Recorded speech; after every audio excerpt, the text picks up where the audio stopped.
Welcome everybody to Haunted Road Media.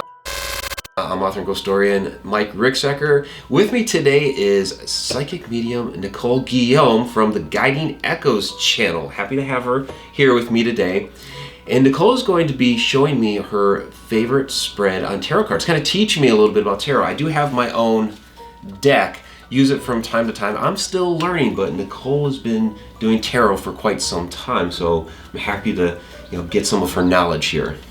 Well, I'm going to show you one of my favorite tarot spreads, the 4-card spread, and you can use it for basically any situation. And it's wonderful for beginners, but even as a seasoned tarot reader, this is like my go-to spread. Okay. So the first thing you're going to do is, of course, take your cards, think of a question, shuffle them up, and that's the really important part, is really concentrating on the question while you're shuffling your cards. If your mind starts to wander, you might get a different answer, so the focus is really important. So what you'll do is the first card you lay out will represent the situation. Second card represents the challenge that you're facing in that situation. So this is usually a really interesting card because that could be like a subconscious thought or a belief, or a lot of times this will help you to see things from a slightly different perspective. So that's the challenge. This card is the advice. So this card would be the advice. So what you need to do to get what it is that you want or get out of a hairy situation. And then the last card is the outcome if you follow the advice. Okay. So the reason I like this is because it's still a fortune-telling method, but it also gives you advice on how to get out of a situation. So a lot of times when people want a tarot reading or they want a psychic reading, they want to know how things are going to pan out. And to me, that's like really putting all of your eggs in one basket, because you're not asking, how can I take action to get the outcome I want? It's just kind of that plain old like, how's this going to play out, you know? So I like this because I feel like it's kind of self-empowering. It puts the power back in your hands, and it gives you an option. Like, you can follow this advice, and if you do, this is most likely the outcome. If you don't, then, fate's going to do what it's going to do, and, good luck. So. Well, that seems like a pretty simple spread. It's only the 4 cards, so there's not a whole lot involved here. Right. Yeah, it's just the 4 cards. So I know a lot of people get fancy with their 10-card spreads, and I've even seen one where people use all of the cards in the deck. I'm like, I don't even have the patience for that. Right. But yeah, so 4 cards, you'd be really surprised at how much information you can pull out from that. So you want to give it a try? We'll give it a try. All right, so I should shuffle these first, right? Yep. So think of a question. Think of a question while I'm shuffling? Well, it's good to think of the question before you start shuffling, then continue to focus on it. Okay. All right. Should I say what the question is for the sake of the video? Yeah. I'm just wondering if we're going to have a great day here at the Shockfest Film Festival, Paraculticon, and the sales at the table. Okay, so kind of go ahead and shuffle those up. So nothing earth-shattering here. We're going to see what type of advice the cards are going to give us, so we can be expert salespeople. That's right. I'm doing it. Can I just do a regular shuffle? I try not to bend the cards. I try to be really careful. So I bend, but then I do the Vega shuffle. Yeah, that's what I do too. Because in that way it prevents it from getting too warped one way. Yeah, so they're just such pretty cards. They are pretty cards. Yeah. All right, so I've shuffled them. All right, good job. So now the first card that I'm drawing. First card represents the situation. Okay, the situation, and I still don't know all my cards, so that looks like the Hermit. That is the Hermit. It is the Hermit. We got the Hermit. All right, so Led Zeppelin's in the house. So how do you think that? So how does the Hermit represent the situation? Well, I'm not sure because I don't know all of my cards yet. But intuitively, how would you? Intuitively, the Hermit. He's kind of like the wise old man, but he's also on his own. So I feel like maybe I'm a bit of a lone wolf here. Yeah, because it's the Paracon Shockfest, and the Shockfest Festival is really what's kind of the big draw here. So the paranormal community is actually quite small here. So I think that's an excellent card for representing the situation, which is, it is a very small group. Right. Yeah. Okay. So to me, that actually makes a lot of sense. So that would represent the situation. Okay. So let's see the challenge. Cool. The challenge. This is the challenge. I don't know who this is.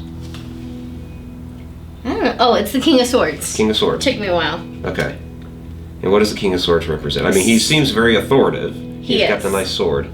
So the swords is the element of the air, which is about communication, thoughts, your different ideas. But it's also about, well, the sword's suit is the most assertive and aggressive in the tarot. So it can be about being fierce with your intentions, like being very assertive, being very aggressive. So be assertive while we're downstairs at the table.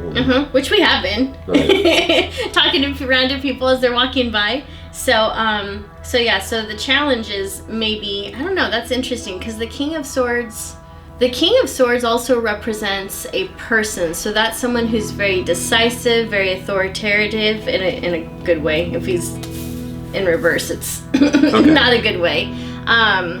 But I would say that he's also someone who has high self-esteem, high confidence, like what he says goes. Like this is someone who commands respect.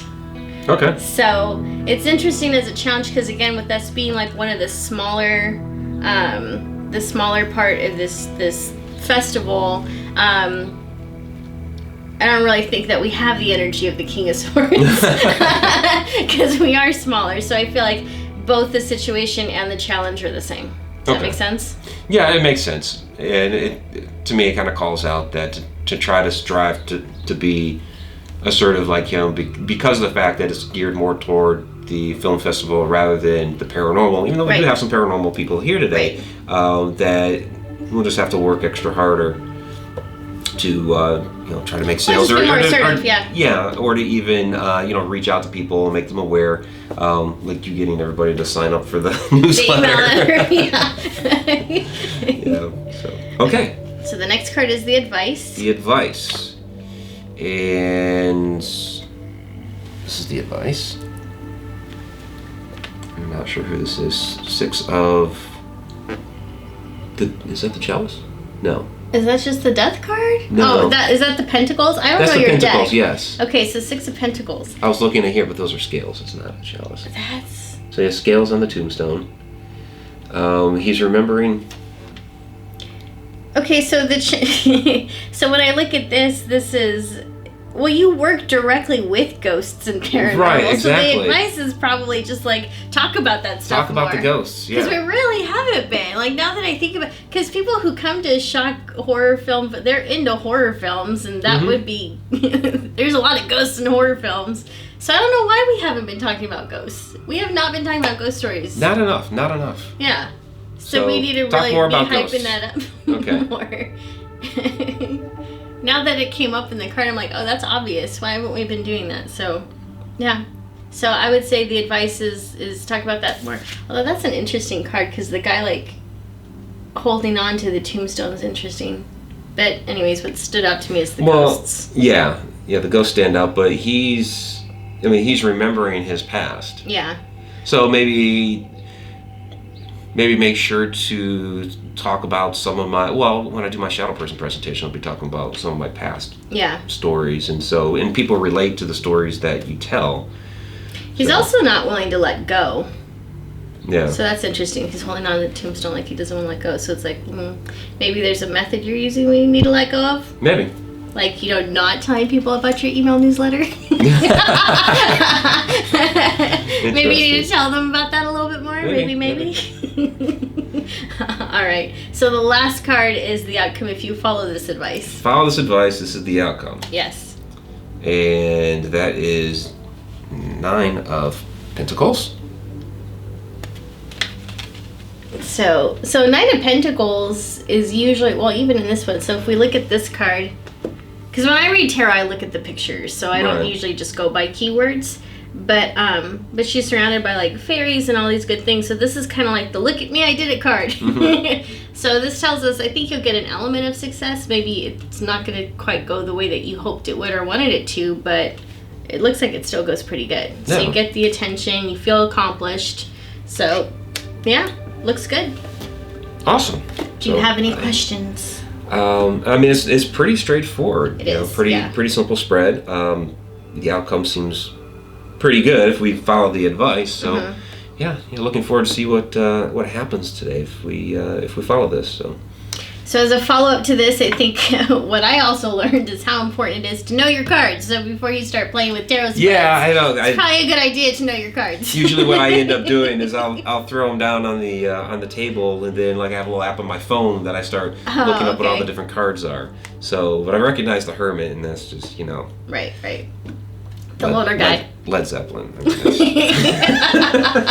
challenge is Led Zeppelin's not here. Right. That's the challenge. I get that, but yeah, you're right. I do need to learn my cards a little bit more. Yeah, and then this will become even easier.